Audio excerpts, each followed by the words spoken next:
পূর্বাঞ্চল রেলপথের অন্যতম গুরুত্বপূর্ণ ব্রাহ্মণবাড়িয়া রেল স্টেশন থেকে প্রতিদিন অন্তত ৮,০০০ যাত্রী যাতায়াত করে থাকে, কিন্তু স্টেশন এলাকায় পুলিশের কার্যক্রম খুবই কম। ফলে মোবাইল চুরি থেকে ছিচকে চুরির ঘটনা প্রায় ঘটছে। ব্রাহ্মণবাড়িয়া রেল স্টেশন থেকে যাত্রী নিরাপত্তা নিয়ে বিস্তারিত জানাতে যুক্ত হচ্ছেন পূর্বাঞ্চলীয় ব্যুরো প্রধান পীযূষ কান্তি আচার্য। পীযূষ, আমরা জানি যে ঢাকাসহ বিভিন্ন রেল স্টেশনে হঠাৎ করে এ ধরনের চুরি বা ছিনতাইয়ের ঘটনা বেড়েছে। আপনার মাধ্যমে আপনার এলাকার অবস্থা জানতে চাচ্ছি, ব্রাহ্মণবাড়িয়া কি আছে? ধন্যবাদ শাকুর।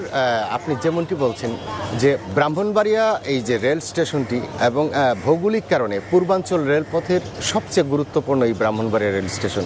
আপনি জানেন পূর্বাঞ্চলের সাথে ঢাকার যে যোগাযোগ রয়েছে, চট্টগ্রাম এবং সিলেটের সাথে ঢাকার যোগাযোগের কিন্তু প্রধান দ্বার কিন্তু হচ্ছে এই ব্রাহ্মণবাড়িয়া রেল স্টেশন, এবং প্রতিদিন সেখানে ৮ থেকে ১০,০০০ যাত্রী কিন্তু এখানে যাতায়াত করে থাকে। কিন্তু আমরা দেখেছি এখানে ব্রাহ্মণবাড়িয়া রেল স্টেশনে একটি ছোট্ট পুলিশ ফাঁড়ি রয়েছে, যেখানে পুলিশের সংখ্যাও কিন্তু অনেক কম।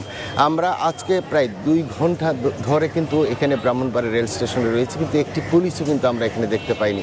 কিন্তু এখানে গতকাল রাতে 11:30টায় মহানগর এক্সপ্রেসের দুটি রেল লাইনচ্যুত হয়েছিল। সেই কাজ কিন্তু এখনও চলছে এবং মানুষ অনেক কষ্ট করে কিন্তু ট্রেনে উঠছে। এখনও 2টি ট্রেন কিন্তু রেল স্টেশনে দাঁড়িয়ে আছে, কিন্তু এখানে কিন্তু পুলিশের কোনো উপস্থিতি আমরা দেখি নাই। আরেকটি বিষয় হচ্ছে যে এখানে প্রতিনিয়তই কিন্তু এখানে ছিচকে চুরি, মোবাইল চুরির ঘটনা ঘটছে। কালার এক্সপার্ট, জর্জ স্যাপ এবং মাইল্ড অন হ্যান্ডস টেকনোলজি সমৃদ্ধ অরিক্স ক্রিস্টাল ওয়াশ আপনার লন্ড্রি এক্সপার্ট। সবচেয়ে বড় যে বিষয়টি হচ্ছে যে এখানে ৮-১০ হাজার যাত্রী প্রতিদিন যাতায়াত করলেও এখানে টিকিটের সংখ্যা মাত্র ৮০০, এবং ফলে কিন্তু যাত্রীদের সাথেই অনেক সময় কিন্তু আইন শৃঙ্খলা পরিস্থিতি কিন্তু ঠিক থাকে না, এবং নানা রকম সংঘর্ষের ঘটনাও কিন্তু ঘটছে এখানে। এবং এখানকার যে যাত্রীদের সাথে আমি কথা বলেছি, তারা যেমনটি বলছেন এখানে পুলিশের সংখ্যা বাড়ানোর জন্য এবং সামনে যেহেতু ঈদ রয়েছে, আইন শৃঙ্খলা পরিস্থিতি রক্ষার জন্য এখানে যেন পর্যাপ্ত পুলিশ থাকে, বিষয়টি যেন নজরে আনা হয়। তো শাকুর, এই ছিল আমার কাছে ব্রাহ্মণবাড়িয়া রেল স্টেশন থেকে সর্বশেষ।